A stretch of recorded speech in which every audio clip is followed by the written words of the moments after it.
Je veux t'écouter, ô Père. Parle-moi encore et encore. Je préfère t'écouter et me taire devant tes paroles qui restaurent. Je veux t'écouter, ô Père. Parle-moi encore et encore. Je préfère t'écouter et me taire devant tes paroles qui restaurent. Oh, ta parole est une semence dans mon cœur. Elle me donne de l'assurance pour mon salut. Oh, quel bonheur! Je veux tout laisser derrière moi pour t'écouter encore et encore et me laisser guider par ta voix. Oui, elle vaut plus que l'or. L'éducation catholique, mais aujourd'hui je crois en Dieu. Voilà. Vous croyez en Dieu comment? Dieu comment? Comme créateur de l'univers, comme... D'accord, c'est bien. C'est déjà bien de croire en Dieu comme créateur de l'univers. Et la question que je vais vous poser, pour vous, c'est qui Dieu? Pour moi, c'est une force supérieure Qu'on peut ressentir. C'est vrai qu'on peut ressentir, c'est vrai que c'est une force invisible, mais il a été quand même manifesté, ce Dieu-là. Vous ne pensez pas qu'il a été manifesté, ce Dieu-là? Il est manifesté dans tout ce qu'il vit. Dans tout ce qu'il vit, mais il a fait quelque chose de remarquable que je crois tout le monde, toute l'humanité est au courant de ce qu'il a fait. Pour toi, pour vous, pour moi, pour mon frère. Vous avez entendu parler déjà de la croix, Oui. n'est-ce pas? Du sacrifice de la croix. Qu'est-ce que vous pensez de ça, vous? Du sacrifice de la croix. Parce que vous pouvez être là, cherchant, comment dirais-je? Parce qu'il y en a justement qui cherchent vraiment cette relation-là, mais peut-être sans connaître le chemin, le moyen. Vous voyez ce que je veux dire? Vous recherchez ça, je suppose. La relation avec Dieu. Vous recherchez une relation avec Dieu. Voilà, justement, la Bible est justement faite justement pour nous aiguiller, n'est-ce pas, dans ce sens-là. Vous avez une Bible? Et vous la lisez? Voilà, justement, c'est ça le problème. Parce qu'on ne peut pas se mettre à chercher un Dieu qu'on ne connaît pas. Et justement, la Bible est le support par lequel, n'est-ce pas, on a une connaissance de ce Dieu. Vous voyez ce que je veux dire? Une des connaissances possibles, oui. Donc ça sera vraiment important pour vous de lire la Bible. Parce que si vous ne lisez pas, comment vous voulez connaître ce Dieu, vous voulez le connaître comment? Parce que ce n'est qu'au travers de sa parole qu'on le connaît. Oui. Et ceci n'exclut pas qu'on peut avoir des expériences particulières, mais c'est au travers de sa parole qu'on le connaît. Et c'est pas sa parole justement, c'est le moyen qu'il a mis par lequel nous devons le chercher justement. Qu'est-ce que vous pensez de ça? Oui, les Écritures, après il y a différents niveaux de lecture des Écritures saintes. Et ça ne vous parle pas? Les Écritures ne vous parlent pas? Alors, j'ai déjà essayé de lire certains passages. Ça peut être assez complexe à retirer le sens Le sens, c'est-à-dire? De ce qui est raconté, quoi, en fait. Retirer le sens, comment? Enfin, j'ai pas compris ce que vous voulez dire. L'enseignement. L'enseignement? Voilà, l'enseignement transmis à travers ces textes sacrés-là, vous pensez que c'est pas bien dit? Vous pensez que c'est faux? Non, comment? non, c'est la façon dont c'est écrit. C'est compliqué à comprendre. C'est compliqué à comprendre. Oui. Compliqué à comprendre? Ça peut être compliqué à comprendre, oui. Justement, c'est un Dieu qui est quand même responsable, qui ne peut pas mettre quelque chose pour nous empêcher à comprendre quand même. Donc s'il a mis, c'est que forcément, il a donné les moyens pour la compréhension. Vous voyez ce que je veux dire? Il ne peut pas dire cherchez-moi et je vais me laisser découvrir et qu'il ne se laisse jamais découvrir. Ça n'aura pas de sens. Vous voyez ce que je veux dire? C'est comme si vous avez des enfants par exemple. Non. Vous n'avez pas d'enfants. Bah, admettons que vous aurez eu des enfants, n'est-ce pas? Cet enfant dépend de vous. Vous n'allez pas, n'est-ce pas, donner une épreuve incompréhensible à cet enfant-là. Il faudrait bien qu'il y ait une issue par rapport à l'épreuve que vous lui donnez. Vous êtes d'accord avec moi? Dieu, il en est le même pour Dieu. C'est juste parce que peut-être les gens n'ont pas pris le chemin qu'il faut justement pour aller vers lui. Et c'est pourquoi justement il nous a mis à cœur de vous parler. Vous comprenez? C'est la raison pour laquelle il nous a mis à cœur de vous parler. Qu'est-ce que vous pensez de ça? Vous avez déjà entendu parler du Seigneur Jésus? Vous savez qu'il vous aime? Vous savez qu'il vous aime? Comment vous savez qu'il vous aime? Parce que c'est ce qu'il a transmis de son vivant, en fait, de nous aimer les uns les autres, et puis voilà, d'être dans le respect les uns des autres. Oui. C'est ce qu'il a transmis. Yes. Alors après, son sacrifice... Là, c'est le comble de son amour. Parce que sans ce sacrifice, vous et moi, nous serons perdus. Parce que ce qui donne encore un sens à la vie aujourd'hui, c'est le sacrifice de Jésus. Vous vouliez dire? Ça, Vous n'y croyez pas au sacrifice, à ce sacrifice-là? je ne sais pas que j'y crois pas, mais je trouve ça triste qu'il ait été tué pour ce qu'il disait, quoi. Oui, justement, parce que c'était le chemin par lequel il fallait justement qu'il passe. Parce que s'il n'était pas passé par ce chemin, vous et moi, nous serons perdus, nous serons condamnés. Vous voyez ce que je veux dire? Ouais, mais je ne sais pas s'il a enseigné le sacrifice de soi. Le don de soi, oui, mais dans le respect de la vie. Oui, dans le respect de la vie. Ça, c'est ce qui nous transmet maintenant à nous qui sommes là. Mais lui, il fallait qu'il passe par là. Vous voyez ce que je veux dire? Parce que l'humanité avait déjà péché. Vous voyez, l'humanité était condamnée. Mais Dieu, dans son amour, n'est-ce pas? C'est pourquoi la Bible dit que Dieu a tant aimé le monde qu'il a donné son Fils unique en sacrifice justement, afin que quiconque croit ne périsse pas, mais qu'il ait la vie éternelle. Vous voyez ce que je veux dire?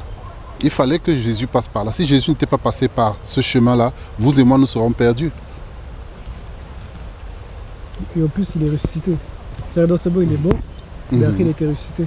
Voilà. Ça, c'est le témoignage que Jésus-Christ rend de Jésus-Christ. C'est ça. Il est mort, et 3 jours après, il est sorti du tombeau. C'est la bonne Il est nouvelle. remonté. Il est remonté, voilà. Il est remonté, justement. Et pour nous, c'est pour nous qu'il a fait. Oui, il a accepté son chemin. Oui, c'est ça. Et nous aujourd'hui, il nous demande pour nous, enfin, il s'adresse à nous aussi d'accepter notre chemin. Vous voyez ce que je veux dire? Non seulement de croire en lui, c'est pourquoi il est dit justement dans les évangiles que celui qui veut le suivre se charge de sa croix et le suit. Oui. Donc on a aussi une responsabilité maintenant vis-à-vis de Jésus en qui nous avons cru.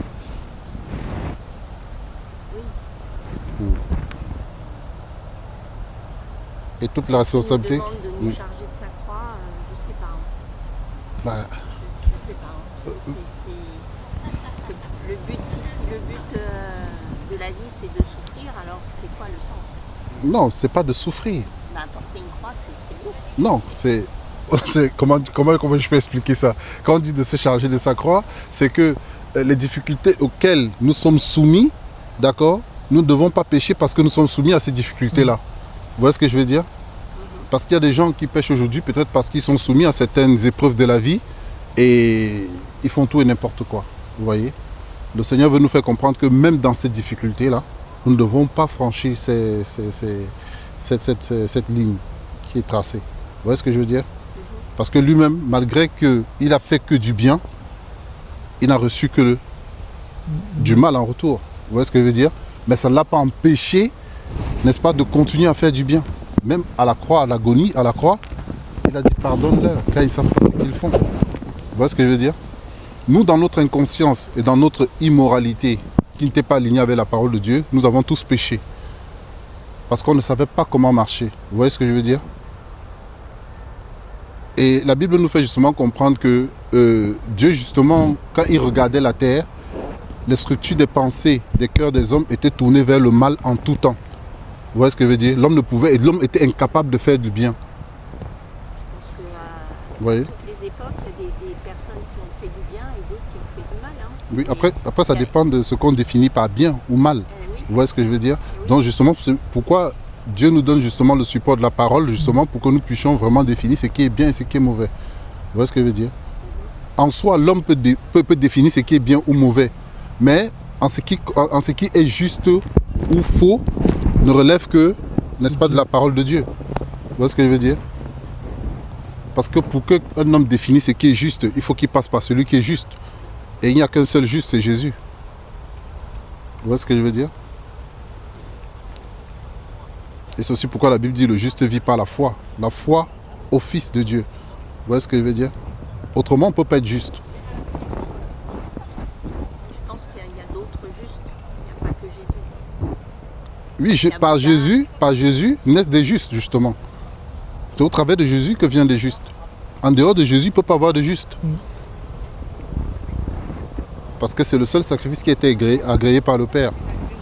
Le seul sacrifice juste, c'est Jésus. Il n'y a pas d'autre. Vous voyez ce que je veux dire? Il n'y a pas d'autre. Oui, mais cette notion de sacrifier son fils, Parce qu'il fallait qu'il le fasse. Il n'y avait pas le choix. Vous savez, il n'y avait pas le choix. Parce qu'on avait tous péché. Et le péché, c'était une condamnation éternelle parce qu'on a péché contre un Dieu éternel. Et de ce fait, le péché était aussi éternel. Vous voyez ce que je veux dire? Donc, il fallait quelqu'un comme Jésus pour justement venir ôter ce péché éternel qui nous condamnait, vous et moi. Vous voyez ce que je veux dire?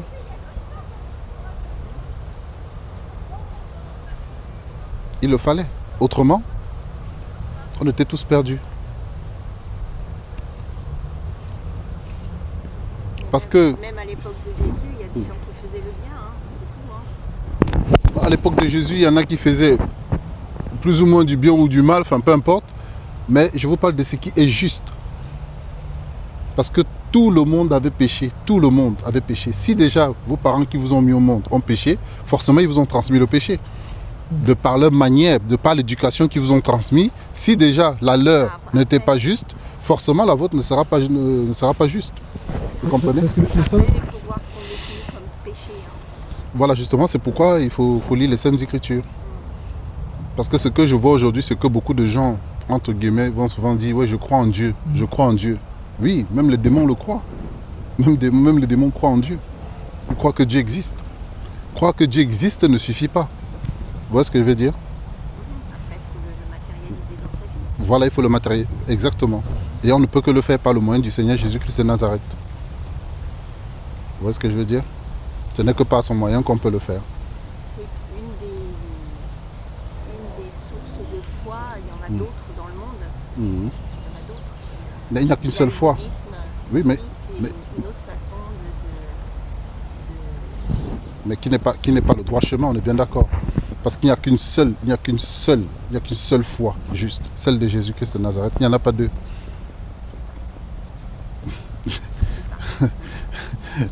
C'est ce que la Bible nous démontre. Hein. Voilà, c'est le seul qui a payé le prix. Aucun n'a payé le prix. Allah n'a pas payé le prix, Bouddha n'a pas payé le prix. Seul Jésus-Christ a payé le prix des péchés. Et comme par hasard, toutes ces autres religions parlent de lui. N'est-ce pas? parce que là, tout à l'heure, vous avez dit que vous croyez qu'il y a un Dieu créateur. Ça, il n'y en a qu'un seul. Dieu est un, dans un sens. Oui. Donc il n'y en a pas plusieurs. Et dans cette réalité, enfin, c'est comme si lui, il avait défini un seul chemin.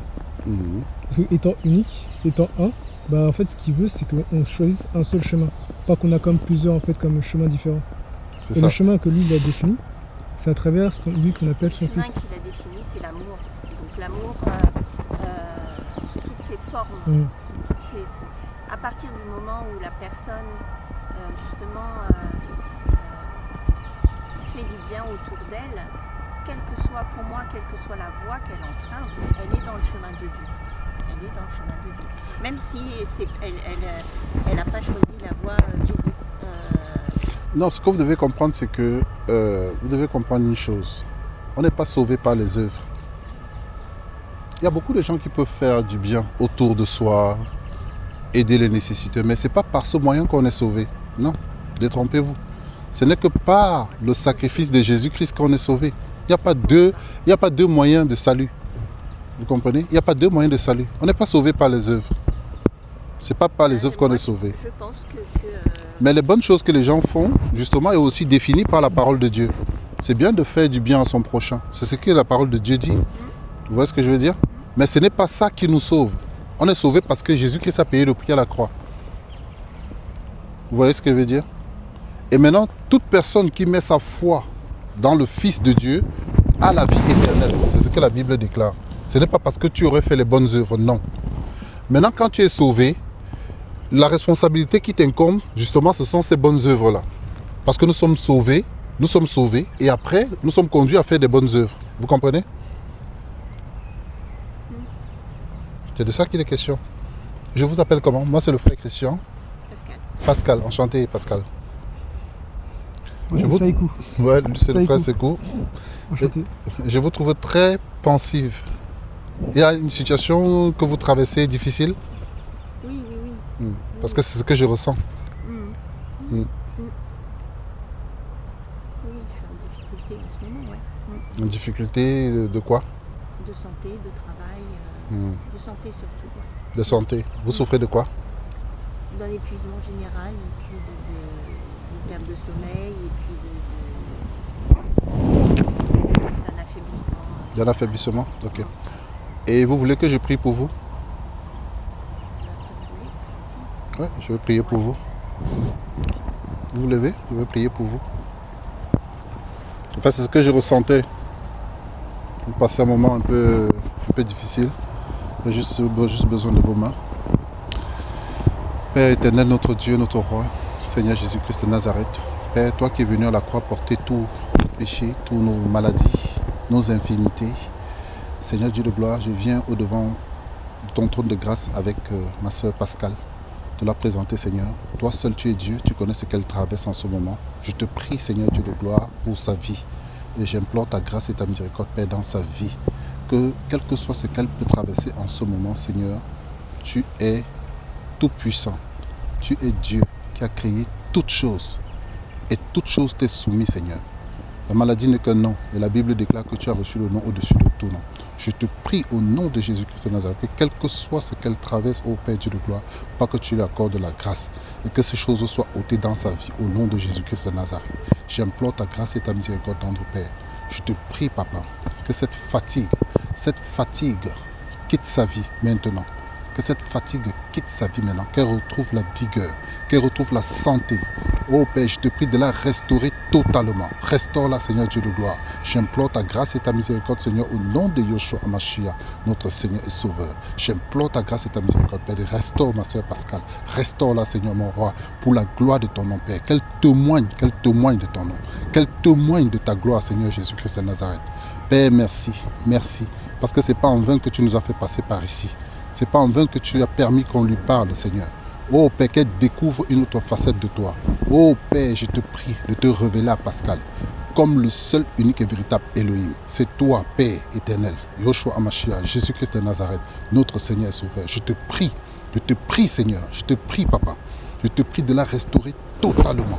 Qu'elle retrouve la joie, qu'elle retrouve la paix, oh Seigneur, et qu'elle retrouve même son travail, Seigneur Jésus. J'implore ta grâce, Papa. J'implore ta grâce.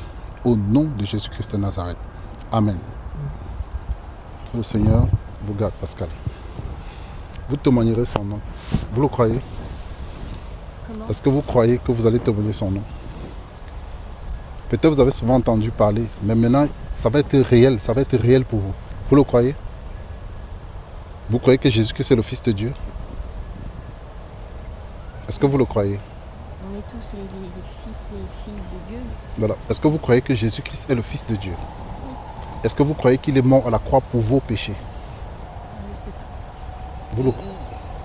Est-ce que vous ne croyez pas ça? Qu'il est mort à la croix pour vos péchés, qu'il a pris toute votre souffrance sur lui. Est-ce que vous croyez cela? Il a montré jusqu'où l'humanité pouvait aller dans sa cruauté. Est-ce que vous croyez que c'est pour ça justement qu'il a pris tous vos péchés sur lui?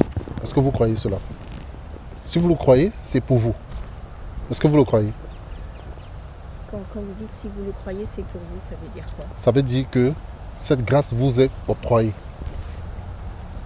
Vous le croyez?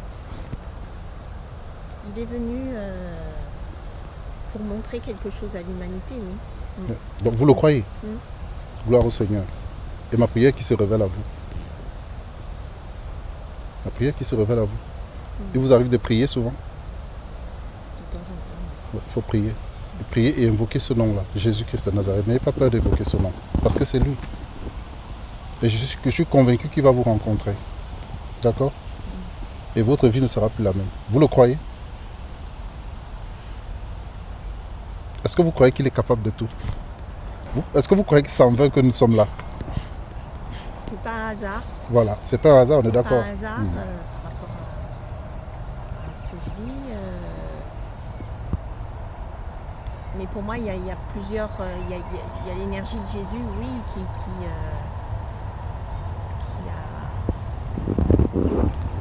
qui a un messager pour l'humanité, mais il y en a d'autres. Ok. Voilà. Donc, je vais vous donner un passage de l'Écriture. Vous avez une Bible, vous m'avez dit. Vous allez rentrer chez vous, vous allez méditer dans Jean 3. Jean chapitre 3. D'accord? Vous allez le lire. Vous me garantissez que vous allez le lire. Je vais chercher, oui. Et après, vous priez, d'accord? En tout cas, sachez une chose, c'est qu'il vous aime. Oui. Il vous aime. Et il vous connaît. La preuve que nous sommes devant vous. Je vous connais. D'accord, Pascal? En tout cas, vous êtes une merveilleuse créature de Dieu. Donc, quel que soit ce que vous pouvez traverser, faites-lui confiance et vous allez voir la différence. On passe tous par des moments de difficulté, de souffrance, mais il est là. Il ne nous lâche pas. Il Voilà. fait partie des énergies qui sont là. Voilà, c'est ça. Qui veulent guider le chemin des êtres humains. Exactement. De notre passage sur Terre. Voilà, exactement, c'est ça. Parce qu'il veut nous ramener avec lui. Le but, c'est ça, c'est de nous ramener avec lui. D'accord? Soyez bénis. En tout cas, c'était un plaisir pour nous d'échanger avec vous. Merci. Franchement, c'est bon après-midi à vous. Au revoir. Oh, ta parole est une lampe à mes pieds, une lumière sur mon sentier. Devant elle, l'ennemi rampe, il rampe tout dévoilé.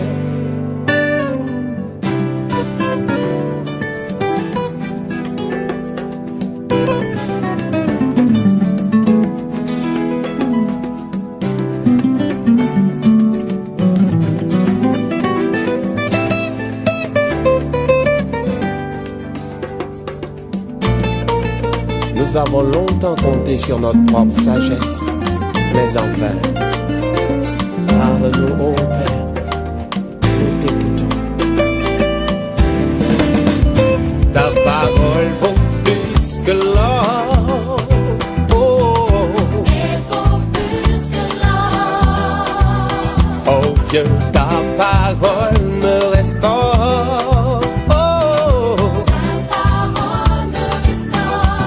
C'est plus que l'or, mieux que le diamant, mieux que de l'argent. Elle inspire la vie, pleine de force, c'est la sagesse. Oh, c'est plus que l'or, plus que l'or, plus que l'or. Oh, elle me restaure. Ta